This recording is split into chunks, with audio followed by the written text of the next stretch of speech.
My name is Paige Mercer, and I'm 31 years old. 19 years ago, my parents pulled out of a gas station 80 miles from home and left me standing beneath the fluorescent lights because I was 12 years old and had told the truth in public. I slept behind the dumpster that night, wrapped in my brother's baseball hoodie, counting headlights and hoping one pair would turn around. None did. I never spoke to my parents again. No calls. No holidays. Not so much as a postcard for 19 years. Then, this past August, an ivory envelope showed up at my apartment in Columbus. Inside was my brother's wedding invitation and a handwritten note from my parents, a single line that made my hands shake at my own kitchen table. But here's what none of them knew when they mailed that envelope: what I would learn in the week before the wedding, and what I would do when my father raised his glass in front of 200 guests. My family still hasn't recovered from it.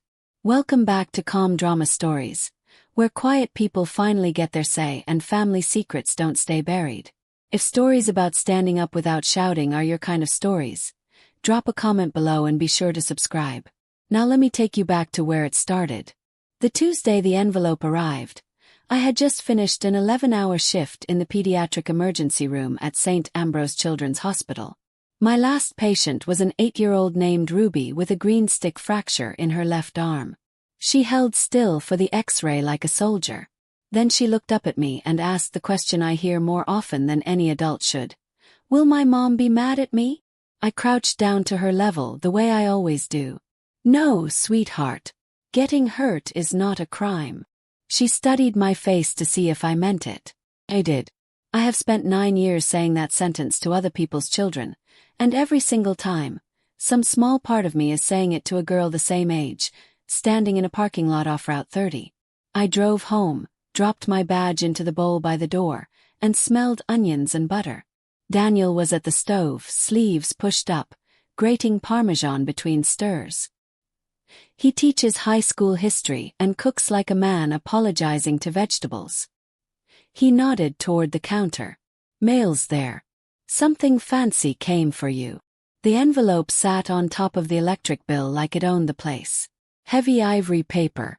My name in looping calligraphy, the kind people pay extra for. In the corner was a postmark I hadn't seen in 6 months, since the last of Nana's estate papers had cleared. Barlow Falls, Ohio. I stood at my own counter in my own kitchen, in the life I'd built from nothing, and held that envelope the way you hold something that might go off. Daniel turned down the burner. Paige, who's it from? I knew before I opened it. Some part of me had been waiting 19 years for it. The invitation itself was beautiful. I'll give them that. Thick cream cardstock, an apple blossom border, engraved lettering. Caleb Mercer and Madison Whitmore request the honor of your presence. Saturday, October 17th. First Methodist Church, Barlow Falls, Ohio. Reception to follow at Whitmore Orchard. My brother was getting married. And some string inside me that I thought I'd cut suddenly pulled tight. Caleb, 35 now, the boy who once threw a hoodie out of a truck window, was marrying into the biggest family in the county. I turned the card over, and that's when it slid out. A scrap of lined notebook paper folded into quarters, tucked behind the RSVP card like a stowaway. I unfolded it. My mother's slanted cursive stared back at me, the same handwriting that used to sign my permission slips. All is forgiven. Paige, come home. Mom and Dad. I laughed. One short, ugly laugh, the kind that escapes before you can vote on it. Then my hands started shaking and wouldn't stop. Daniel read it over my shoulder, and I watched him do the math on my face. All is forgiven, he said slowly. Forgiven, Paige. What do they think they're forgiving you for? That is the question, isn't it? After 19 years of silence, the message my parents chose to send me was a pardon. Not an apology, not a question. A pardon handed down from the people who had left a 7th grader at a gas station and driven 80 miles home to sleep in their own beds. I put the note on the counter, smoothed it flat, and heard my own voice come out level and strangely calm. I have to start at the beginning. So that's what I'll do for you now. Let me tell you about Barlow Falls. Barlow Falls is the kind of Ohio town where the church bulletin is the newspaper, and the newspaper is the church bulletin. Everybody knows everybody's business, which is exactly why everybody works so hard to make sure there's nothing to know. We lived on Maple Street in a white house with green shutters and the prettiest porch on the block. My father, Ray Mercer, worked the line at Harding Steel and spent his weekends underneath other people's trucks, saving for a repair shop of his own someday. He was a deacon at First Methodist. Men shook his hand slowly with respect. My mother, Brenda, ran the church women's circle and could stretch a casserole like a magician. My brother Caleb was 16, and he was the town's whole heart that year. A pitcher with a fastball that made grown men in seed caps talk like poets. And then there was me. 12 years old, glasses, a library card worn soft at the corners, and a habit of asking questions. Why did Pastor Jim get a new car when the offering plate was for the poor? Why did Mrs. Kepler smile at Mom on Sunday and talk about her at the beauty shop on Tuesday? My mother had one answer for all of it, delivered at the dinner table with a look that could press a shirt. We don't tell family business. That was the first commandment on Maple Street. Not the lying, the telling. You could be broke. You could be furious. You could be crumbling like a dirt road in March. And all of it was fine as long as the porch stayed painted. Our house was the best-looking house on the street. It was also the quietest. Took me years to understand those two facts were related. The spring I was 12, Harding Steel cut a third of its workforce, and my father's name was on the list. I know now that it broke something in him. Back then all I knew was what I saw. He still got up at 5. He still put on his coveralls, packed a lunch pail, and backed out of the driveway at the same time every morning. Where he went all day I couldn't tell you. My mother's mouth got thinner. The phone got answered on the first ring like she was racing somebody to it. And late one night, I came downstairs for water and stopped on the third step because my parents were at the kitchen table with a shoebox full of envelopes. And my father's voice was a kind of quiet I'd never heard before. The truck payment was 2 months behind. The new Silverado, the one he'd bought the month before the layoff, was glossy red and parked out front like a trophy. The bank had called twice. My mother said the words "consolidate" and "Pastor Jim," and my father brought his hand down on the table so hard the sugar bowl jumped. Sunday morning we sat in the third pew like always. My father put the tithe envelope in the plate with a motion smooth as a card trick, and I watched my mother laugh at something Mrs. Kepler said. Bright and easy, like a woman without a shoebox full of overdue bills. In the car I asked her honestly why it was okay to pretend at church when church was where you learn not to pretend. She looked at me in the mirror for a long second. That's not pretending. That's privacy. 3 weeks later, the truth fell out of my mouth in a bleacher full of strangers, and it cost me my whole childhood. The regional championship was in Fort Wayne, Indiana, 200 miles from our driveway. We made the drive in the red Silverado, my father's hands at 10 and 2, my mother reading the map out loud even though there was only one road that mattered. Caleb pitched like the town needed him to. 7 innings, and the other team mostly hit air. I can still see him out there, 16 and certain, the whole world shaped like a strike zone. The Barlow Falls parents filled 2 rows of bleachers, and when the last out smacked into leather, they came up roaring. Afterward in the parking lot, Mrs. Kepler clapped her hands together and announced that the team was celebrating at a buffet steakhouse off the interstate. Families welcome. My treat for the coaches, but everybody else is coming. No excuses. She looked directly at my mother. My mother looked at my father. And I, 12 years old, hungry, proud of my brother, and raised to answer adults when they spoke, filled that little silence with a plain truth. Dad says we can't afford restaurants until the truck's paid off. That's it. That's the whole crime. The silence that followed had a texture to it, like the air had curdled. Mrs. Kepler's smile froze. My mother's face went completely still. My father looked at me as if I'd just spoken a language he'd never heard before. Someone behind us stopped laughing. Another parent suddenly became very interested in the pavement. And in that instant, I understood something I wouldn't have the words for until years later. In my family, the truth wasn't dangerous because it was false. The truth was dangerous because everyone already knew it. The smile went plastic. Somebody's dad suddenly became very interested in his shoes.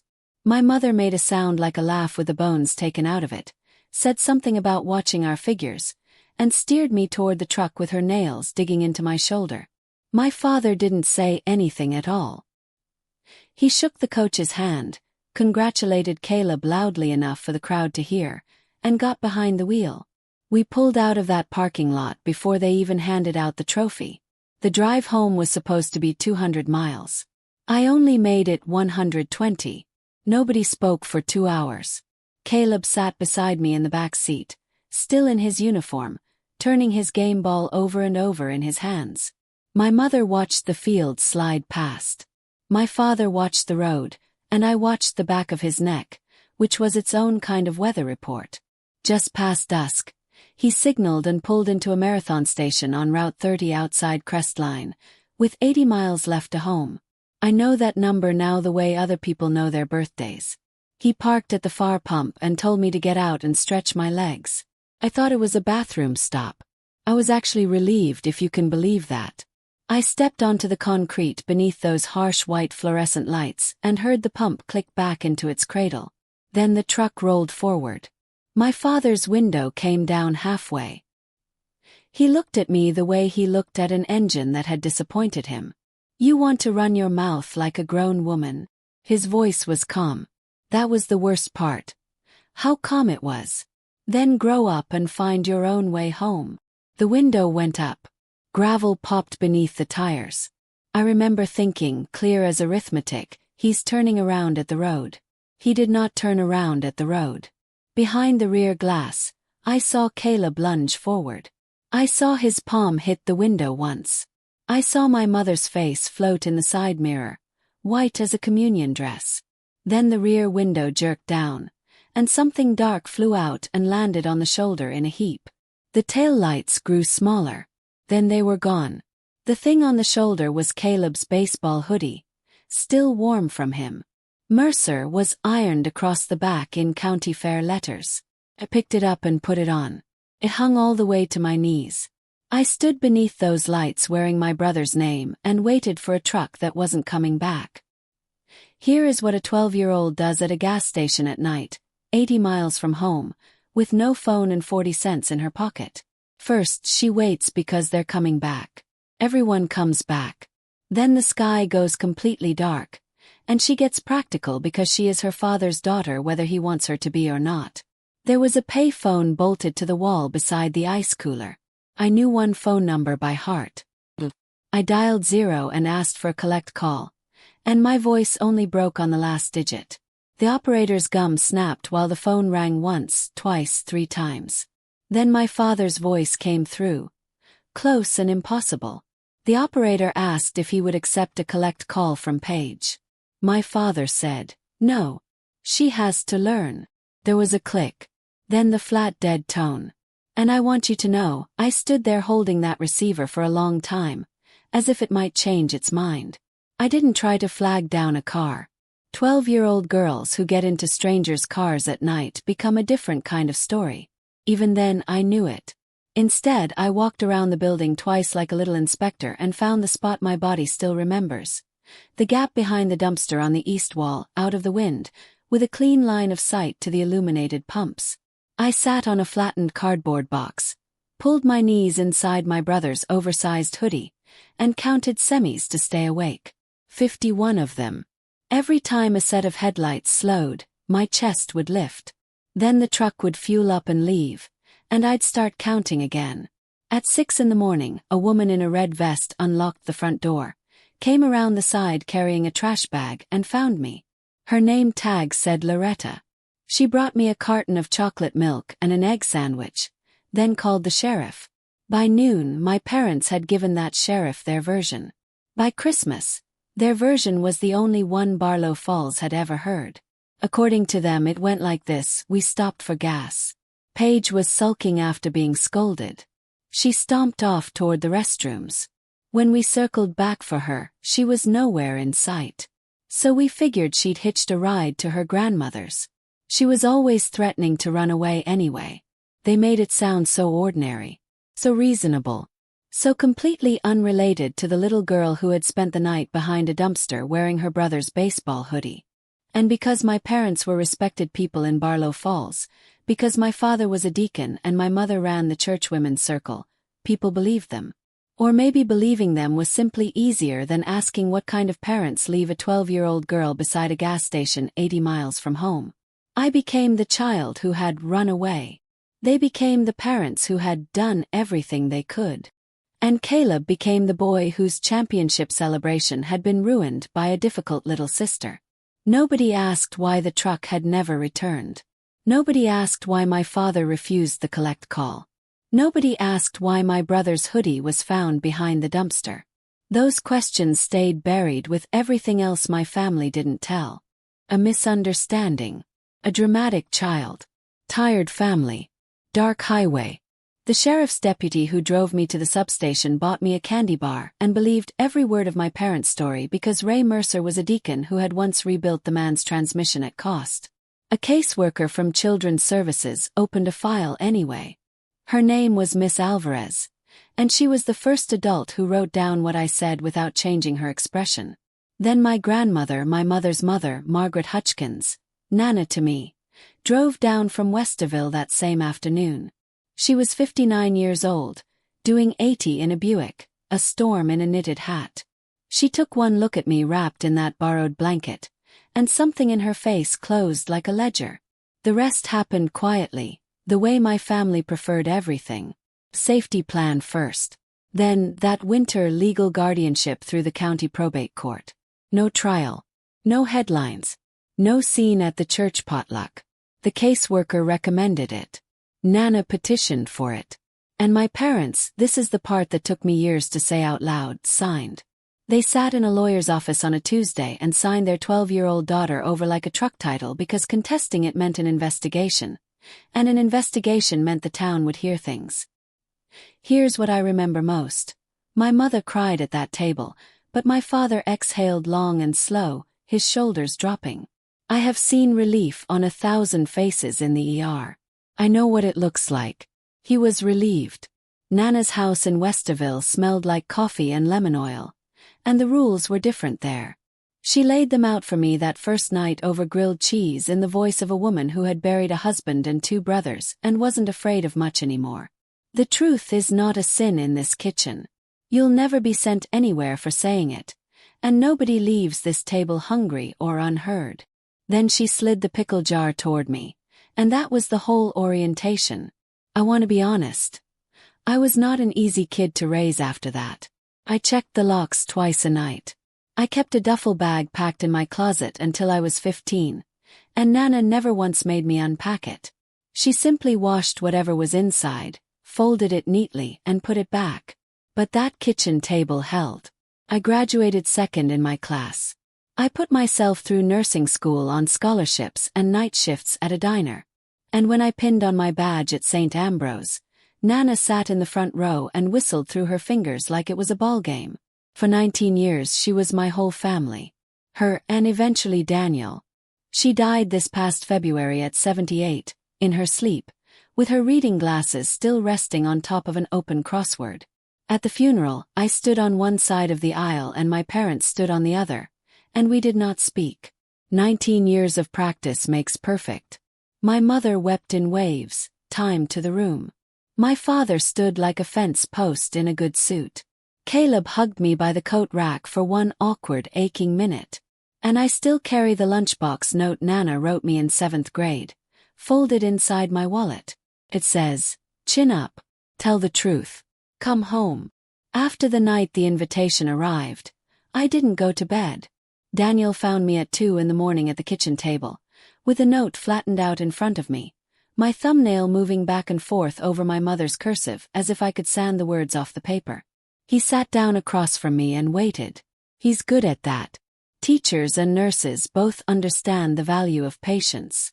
I gave him the shape of the story that night, but only the shape. "Gas station," I said.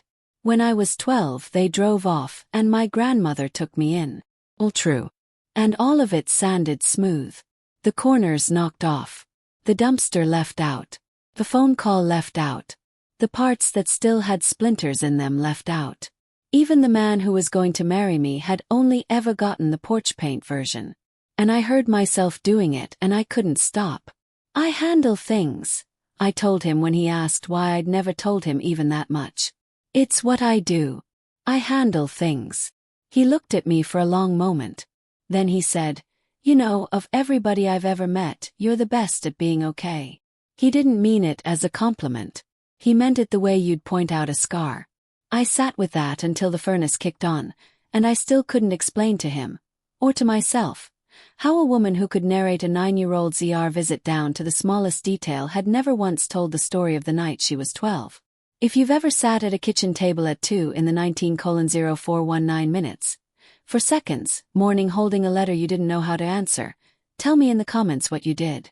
And if you're new here, 19:1119 minutes, 11 seconds subscribe because what my family did next, you're going to want to see how it ends.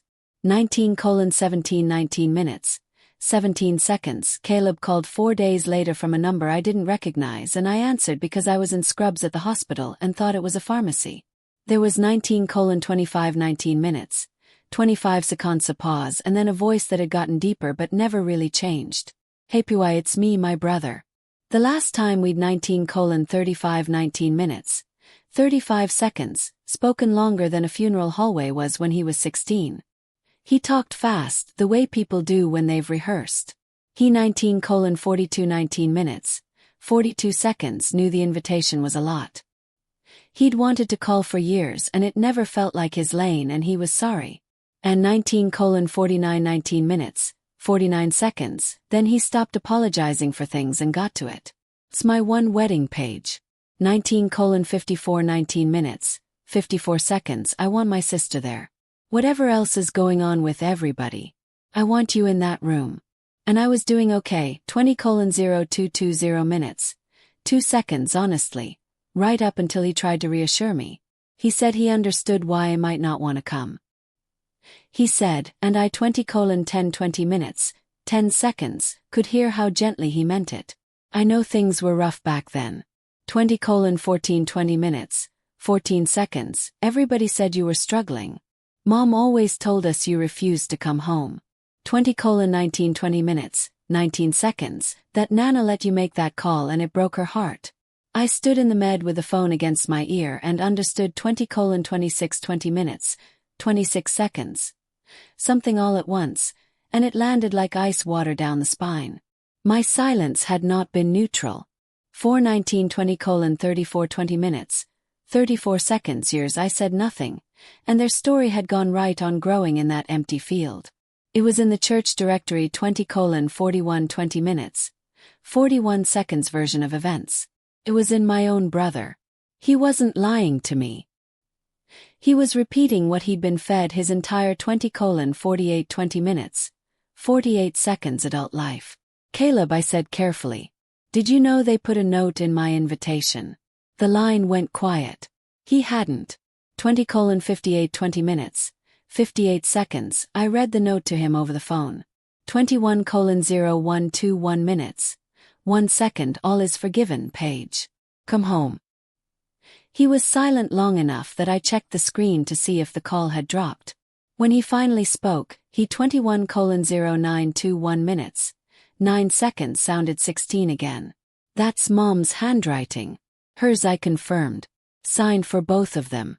And then I asked him 21:18:21 minutes, 18 seconds. The question I had never asked another living Mercer. Caleb, what do you remember about the marathon station? I 21:26:21 minutes, 26 seconds, listened to him breathe. I remember Dad saying we'd circle back, he said slowly. 21:32:21 minutes, 32 seconds. He said you needed a scare. 15 minutes, he said. Then we were just driving and 21:39:21 minutes, 39 seconds. Mom kept saying you were probably hiding at the station to punish them, that somebody would call, that you always landed on your feet. When Nana took you 21:48:21 minutes, 48 seconds in, they told me it was your choice, that you picked her. Each sentence came out slower than the one before it, like 21:56:21 minutes, 56 seconds. A man walking downstairs in the dark, testing each step before he put his weight on it. You were 12, he said 22:0322 minutes, 3 seconds, finally, more to himself than to me. I was 16 and I had a driver's license page. Could have. Stop. I-22:12 22 minutes, 12 seconds didn't finish the sentence for him. I've learned that from the ER too. People have to diagnose themselves before they'll accept treatment. I told him I'd think about the wedding, and I meant it. 22:24 22 minutes, 24 seconds, and after we hung up, I sat in my car in the hospital parking garage for a long time. I couldn't RSVP yet. There was 22:31 22 minutes, 31 seconds. Somewhere I had to stand first. Call it a debt I owed or a test I needed to take. 65 miles up the highway there was 22:39 22 minutes, 39 seconds, a gas station waiting for Maine. And I'd been avoiding that stretch of Route 30 for 19 years. 22:46 22 minutes, 46 seconds. That Saturday I drove north out of Columbus with the radio off. 65 miles, an hour and 15 minutes, and I felt every 22:53 22 minutes, 53 seconds, one of them in my back teeth. The marathon station is still there outside Crestline on the same flat stretch of 23:01 23 minutes. 1 second, Route 30. Snorts. New canopy, new pumps, the same building underneath like a bone under new skin. I parked where 23:09 23 minutes, 9 seconds. The red Silverado had idled 19 years ago and made myself get out. Payphone is gone. There are 4 bolt holes in 23:17 23 minutes, 17 seconds, the brick where it used to hang. And I stood there and put my finger in one, which is not something I can explain, only something I had to do. Then I walked 23:26 23 minutes, 26 seconds, the east wall. The dumpster is newer, but it lives in the exact same corner out of the wind with the same clean view. 23:33 23 minutes, 33 seconds off the pumps, and the gap behind it is still the width of a skinny kid. I stood in that gap in my grown woman's coat. 40:23:41 23 minutes, 41 seconds from where my father said, "Grow up and find your own way home." And I did not fall apart, which frankly surprised me. Inside I bought a carton of 23:50 23 minutes, 50 seconds chocolate milk and an egg sandwich, and I ate them standing at the window, looking out at the lot like a security guard reviewing old footage. The woman 23:58 23 minutes, 58 seconds at the register was in her late 60s, silver braid, red vest, and she rang me up twice before her eyes narrowed, and 24:05 24 minutes, 5 seconds went wide. "Egg sandwich girl," she said. "Loretta still there." Mornings 24:12 24 minutes, 12 seconds only.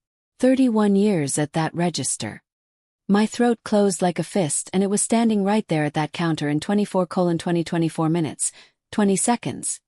That building that I took out my phone and answered the RSVP online attending one guest because they left me at that 24:29 24 minutes, 29 seconds gas station fine. Then that gas station is where I decide to come back from on my own 2 feet on my own terms. Loretta 24:39 24 minutes, 39 seconds, watched me hit submit. Then she poured 2 coffees without asking and said the thing that rearranged my whole understanding of that night. 24:48 24 minutes, 48 seconds. "I always wondered if anybody ever told you," Loretta said about the truck. I sat my coffee down. "What truck night you?" 24:56 24 minutes, 56 seconds were out there. "I came in at 6 o'clock and found you." But Dwight worked the overnight and he told the sheriff same as he told me. Around 1 o'clock in the morning, a pickup come through slow. 25:07 25 minutes, 7 seconds, didn't gas up, didn't park, just rolled the length of the lot, passed the pumps real slow, and then got back on the 25:14 25 minutes, 14 seconds highway headed east. She wiped the counter in a slow circle, watching me. 25:19 25 minutes, 19 seconds. Dwight only remembered it because of how slow it went, like they was looking for something. I heard my own voice ask if Dwight had said anything else. 1:25:28 25 minutes, 28 seconds thing. Loretta's jaw set. Woman in the passenger seat, looking hard out the window. He raised a hand at him. You 25:36 25 minutes, 36 seconds. No, like you do. Nobody waved back. I stood very still at that counter doing arithmetic I did not want to do. Red 25:46 25 minutes. 46 seconds pickup, she confirmed. East is toward Barlow Falls. 1 in the morning, 7 hours after the gravel popped. 5 hours after 25:54 25 minutes. 54 seconds, the collect call.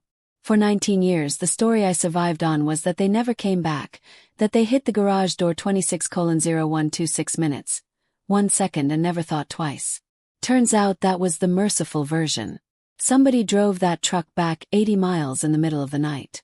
Somebody rolled 26:10 26 minutes. 10 seconds, through that lot at walking speed while I slept 20 feet away behind a dumpster below the light line. Exactly as invisible as I'd made myself. And then this is the part one couldn't get past.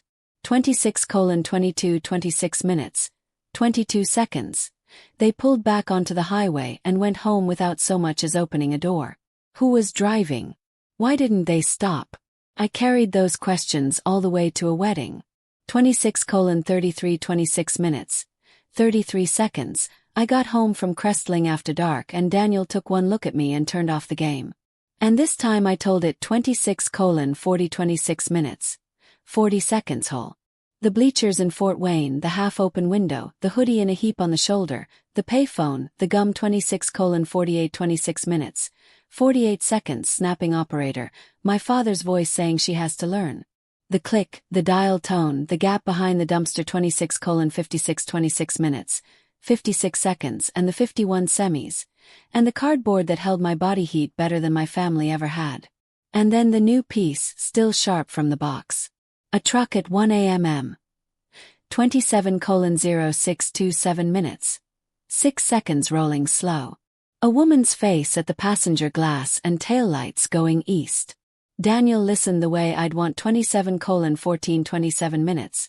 14 seconds to be listened to, which is to say he didn't flinch, and he didn't perform. 27:19 27 minutes, 19 seconds, when I finished. He got up, poured 2 glasses of water, set one in front of me like a nurse, and asked exactly one 27:27 27 minutes, 27 seconds question. What do you want from that room, Paige? Not are you okay? Not do you want me to hate them for you? Which 27:35 27 minutes, 35 seconds is the question most people are really answering when they say I'm so sorry. 27:39 27 minutes, 39 seconds, what did I want? I opened my laptop instead of answering because that's who I am. And I typed a toast. 2 paragraphs. Kind beige bulletproof. 27:50 27 minutes. 50 seconds congratulations to Caleb and Madison. 27:53 27 minutes. 53 seconds, family is complicated. Love wins. Raise your glasses. I named the file wedding and read it out loud. And it tasted like 28:01 28 minutes. 1 second, the airplane version of a meal. Daniel read it over my shoulder. It's nice, he said in the tone he uses for essays, that 28:09 28 minutes. 9 seconds are technically complete. I saved it anyway, right up until the last second. 28:14 28 minutes. 14 seconds. I want you to know I fully intended to read that version. 28:19 28 minutes. 19 seconds. My mother called on a Thursday. Caleb had given her my number. He told me later he'd agonized over it. And I 28:26 28 minutes. 26 seconds. Answered standing at my kitchen window and heard her voice live for the first time in 19 years. It was smaller than I 28:33 28 minutes. 33 seconds, remembered and sweeter, like syrup near the bottom of the jar. She said my whole name. She said the wedding would be 28:40 28 minutes. 40 seconds, beautiful that the Whitmores had done so much with the orchard. And had I been getting her Christmas cards all these years, she'd never been sure the address 28:49 28 minutes, 49 seconds was right. And then, with the smallest little laugh, she got to the point. I hope we can keep things pleasant. 28:56 28 minutes. 56 seconds, sweetheart. You were always so dramatic about the past. Let's not relitigate ancient history at your brother's 29:04 29 minutes. For seconds, wedding. I watched a cardinal land on my fire escape and asked evenly what she thought I might relitigate. The pause had 29:13:29 minutes. 13 seconds lace on it. Nothing, honey. It's just the Whites are lovely people. Madison's father has been so good to Caleb and the shop.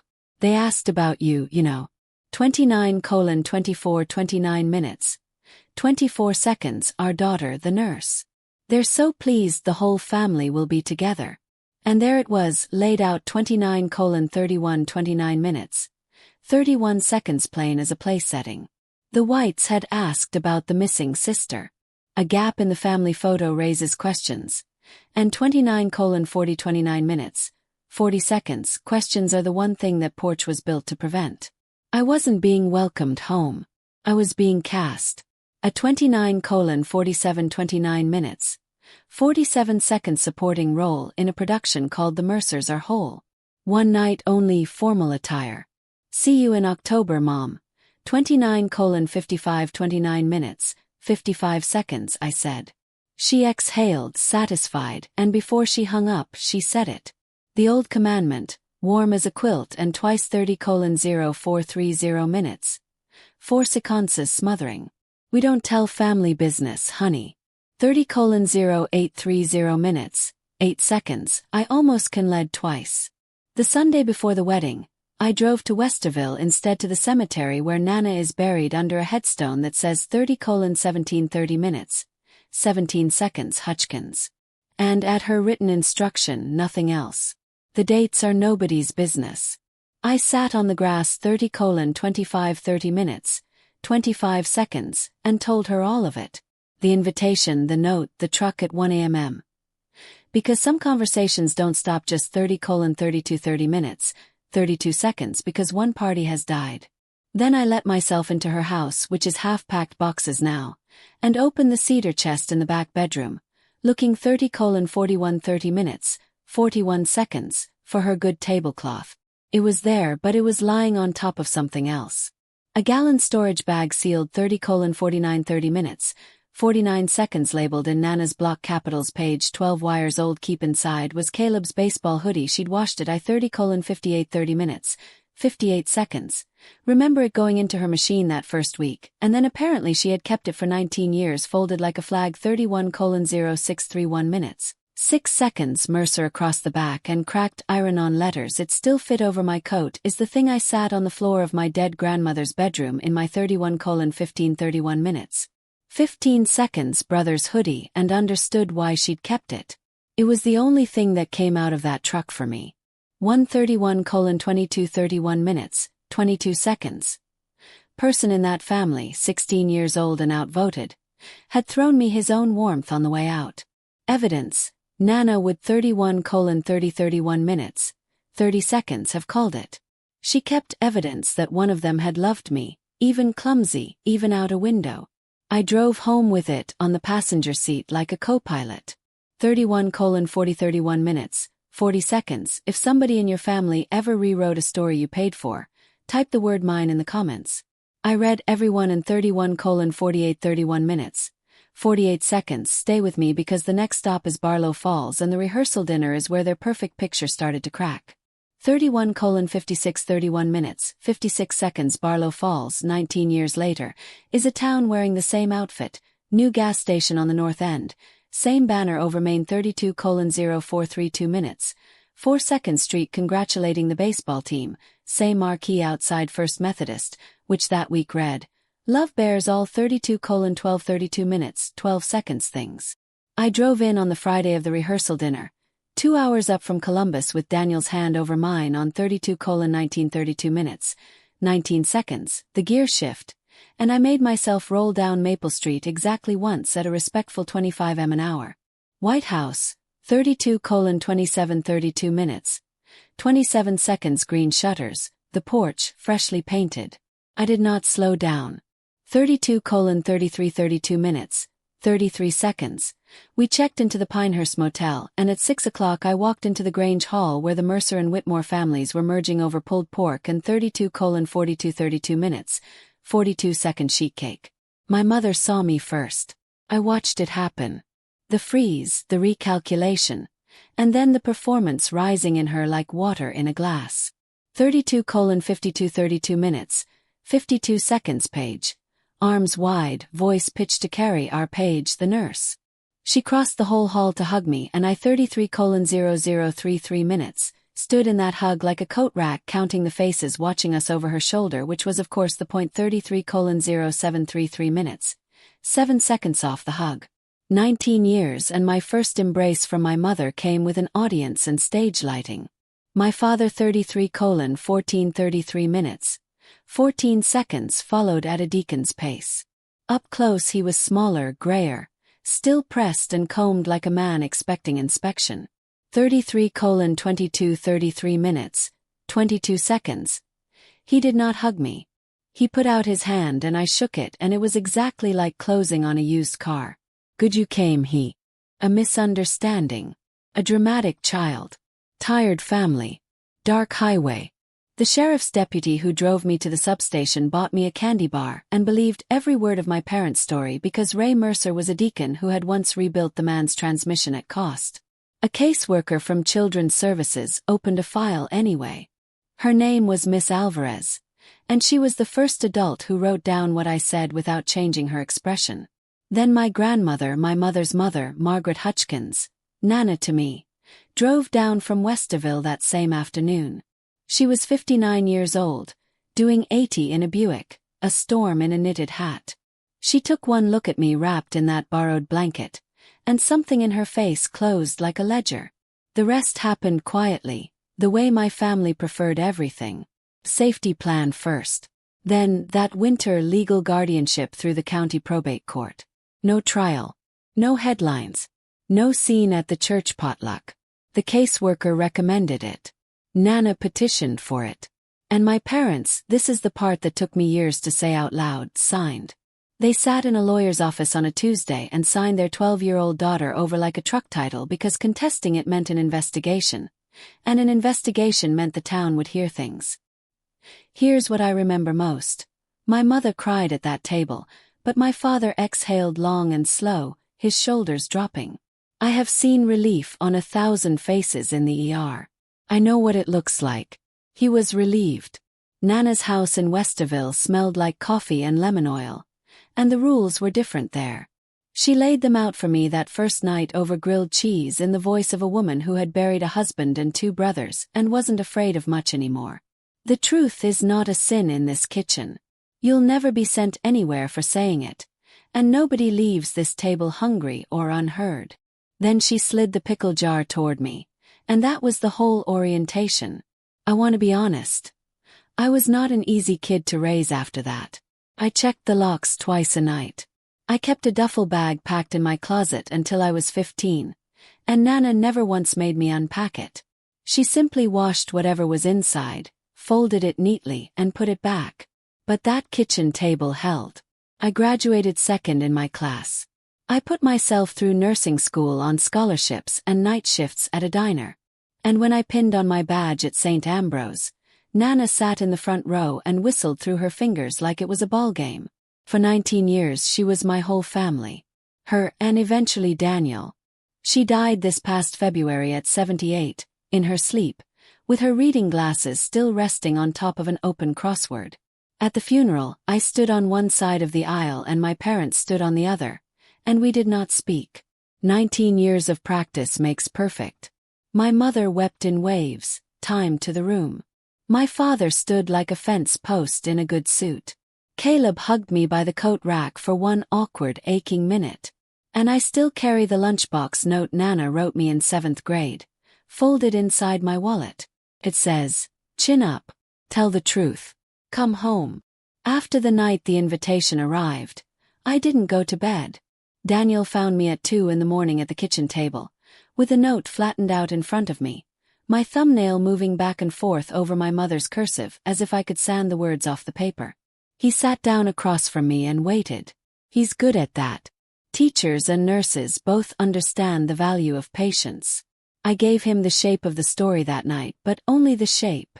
Gas station, I said. When I was 12 they drove off and my grandmother took me in. All true. And all of it sanded smooth. The corners knocked off. The dumpster left out.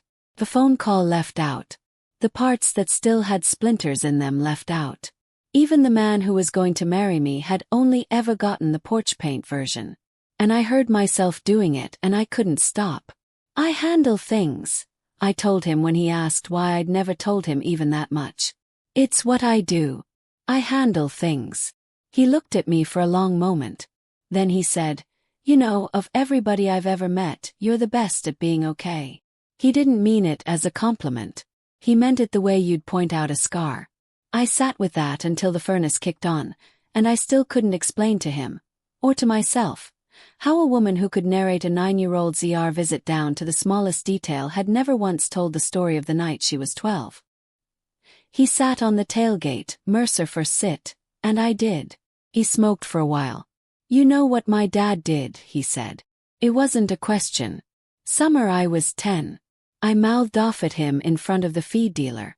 Smart little comment. Thought I was funny. He put me by the stock pens, told me to think about who paid for my boots and walked off. The fair closed at 10. He came back at dark. My father tapped the ash from his cigarette and watched it fall. I stood by those pens all day. Watched every man in that county walk past me. And I never once mouthed off in front of another man again. Not once in 47 years. He said it the way you display a trophy.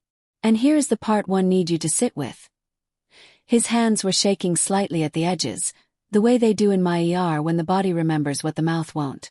10 years old, standing at the stock pens from noon until dark, watching the crowd for one particular hat.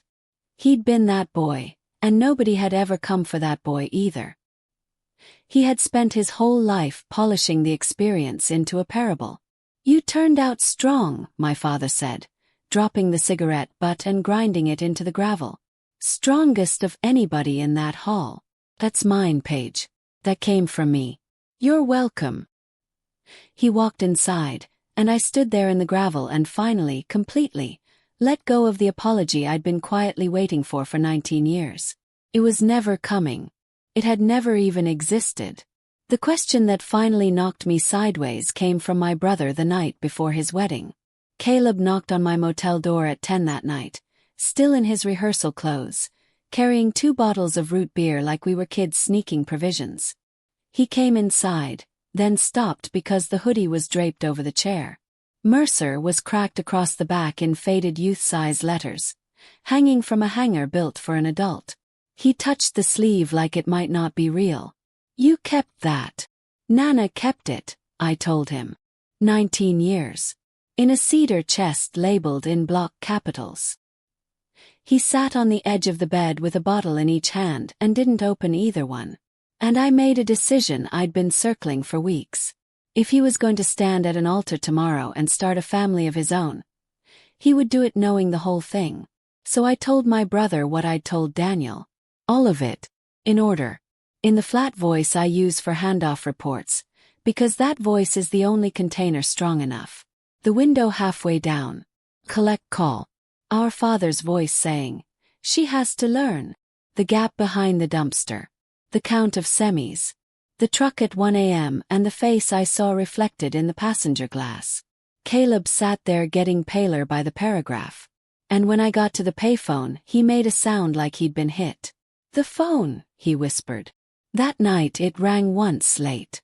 I came out onto the stairs, and Dad was standing in the kitchen in the dark holding it.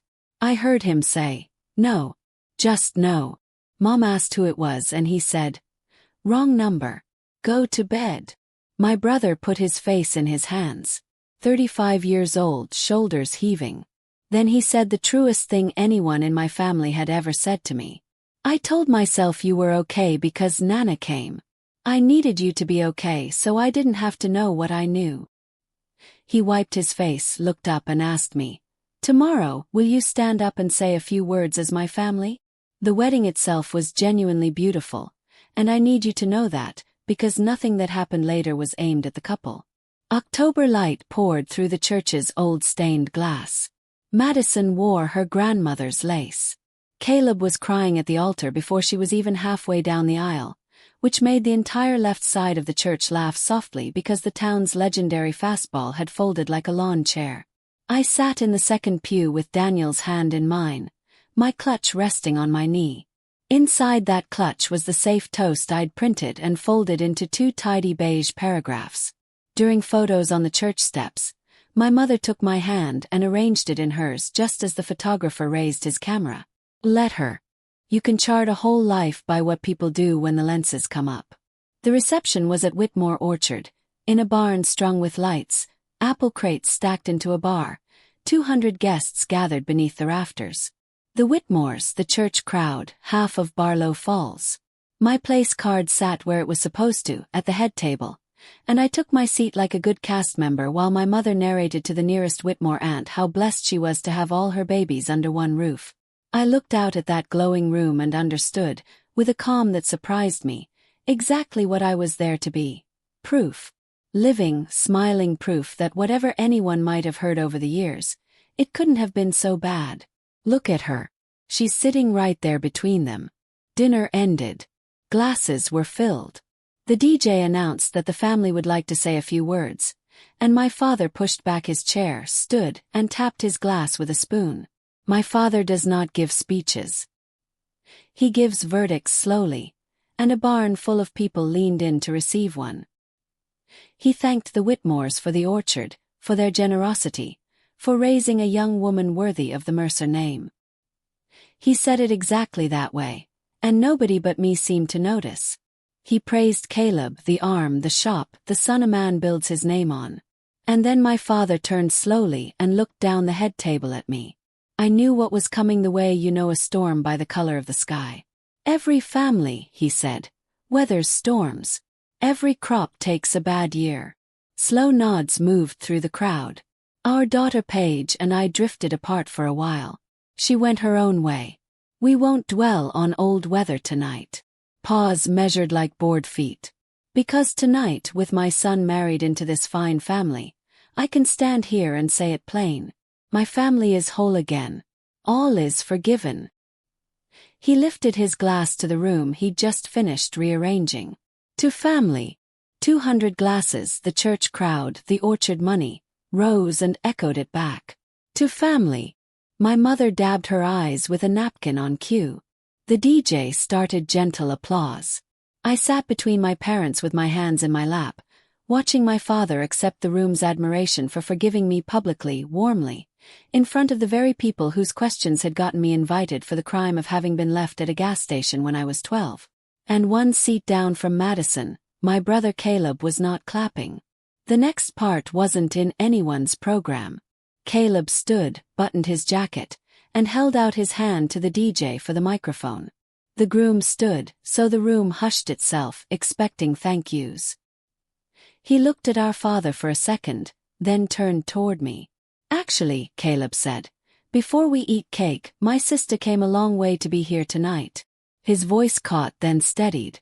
A lot further than most of you know, Paige. He walked the length of the head table and held the microphone out to me. Would you say a few words? As my family. There are moments a room can feel without understanding. Temperature drops. The meaning arrives ahead of the facts. My mother's hand closed around my wrist beneath the tablecloth, gently. A warning dressed as affection. My father's jaw set into the same weather I'd watched from the back seat 19 years ago. 200 strangers smiled at me, expecting sweetness. And I sat there with the choice. The real one, the one I'd been carrying since August, finally out of the envelope and sitting in my lap. In my clutch was the safe toast. 2 beige paragraphs. Behind them was everything I'd come from. The seat at the holiday table, my mother's Christmas cards, a family on the one condition that the story always stay theirs. And in my chest were 19 years. I looked at my brother holding out that microphone like a hand from a truck window. I slid my wrist out from under my mother's fingers, and I stood. I took the microphone and then I did the thing I still think about.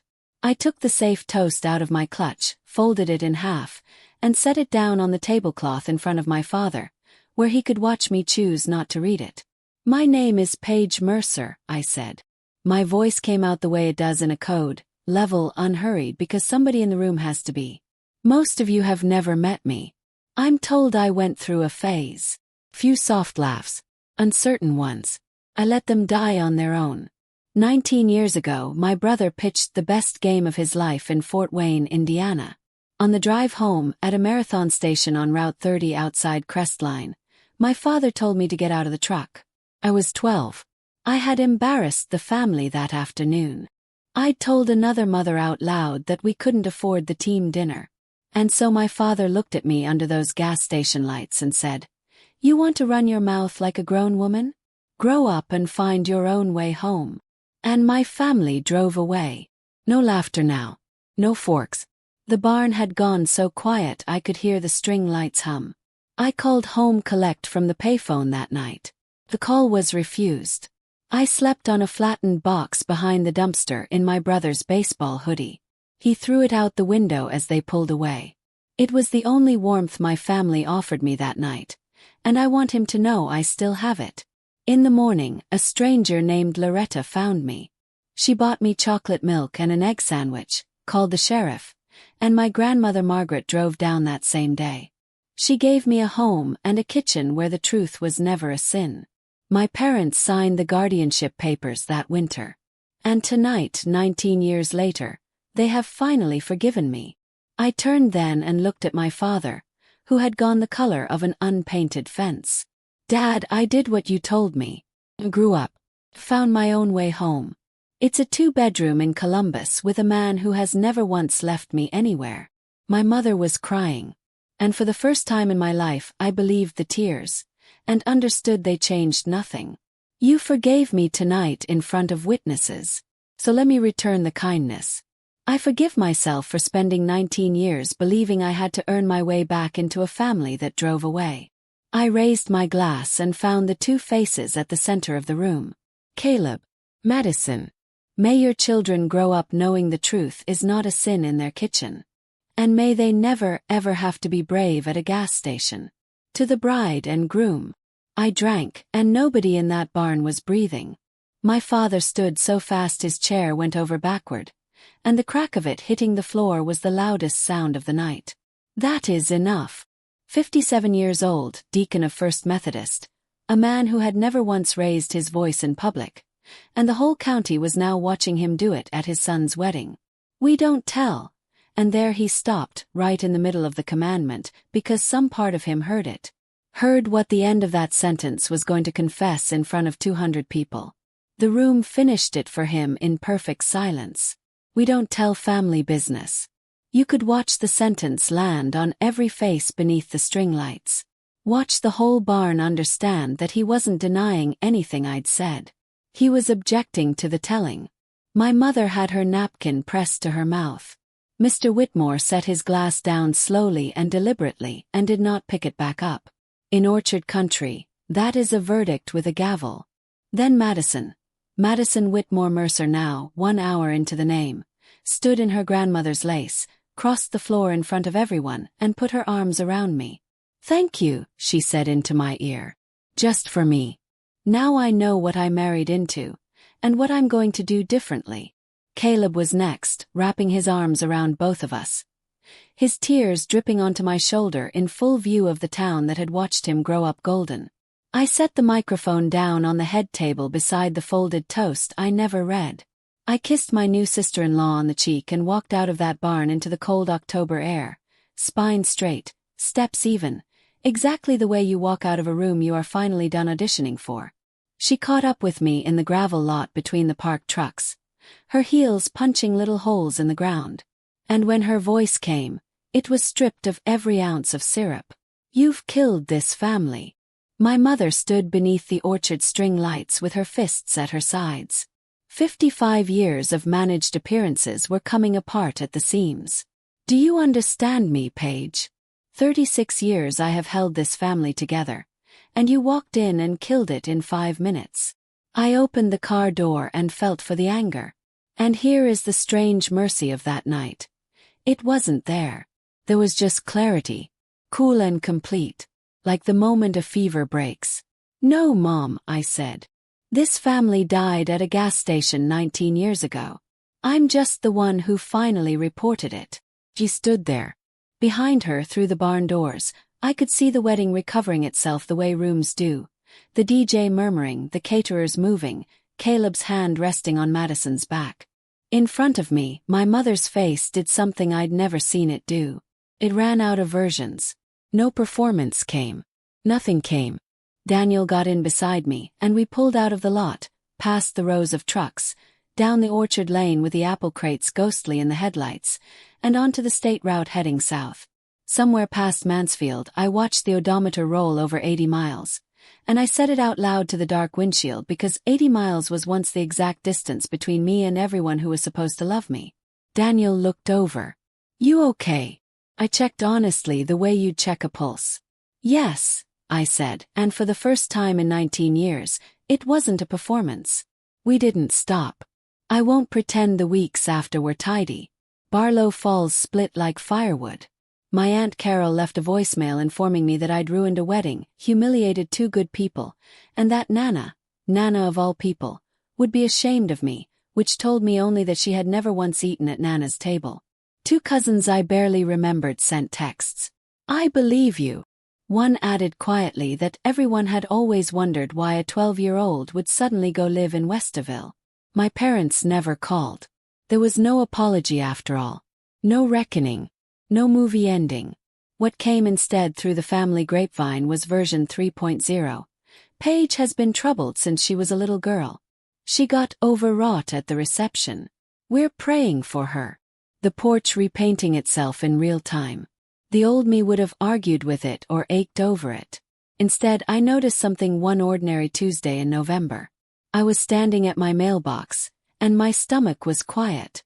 19 years of bracing every time an envelope looked too formal, and the dread had simply packed up and left because the thing I'd been bracing against had finally happened out loud in front of everyone, and I was still here. Madison sent a thank you card from the honeymoon. Caleb told me the rest. She wrote, "You gave us a true beginning. Most people only get the pretty kind. Caleb calls every Sunday now, 7 o'clock, regular as a pill. Some calls are easy.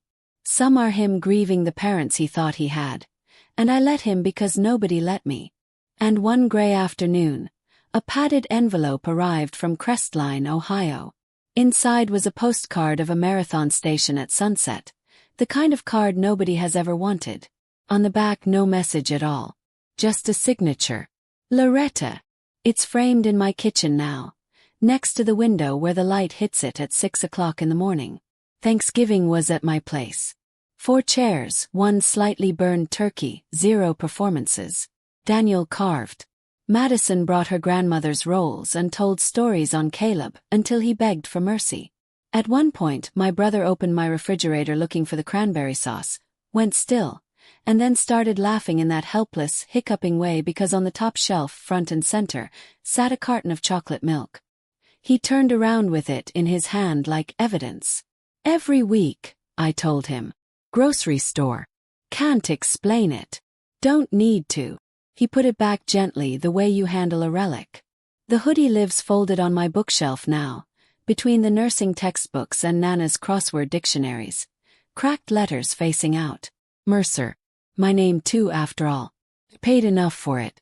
Near the end of the night, Caleb raised his glass of cider and cleared his throat twice before the words came out. "When we have kids," he said, looking at me, "they're going to know their aunt first before any other version of anything.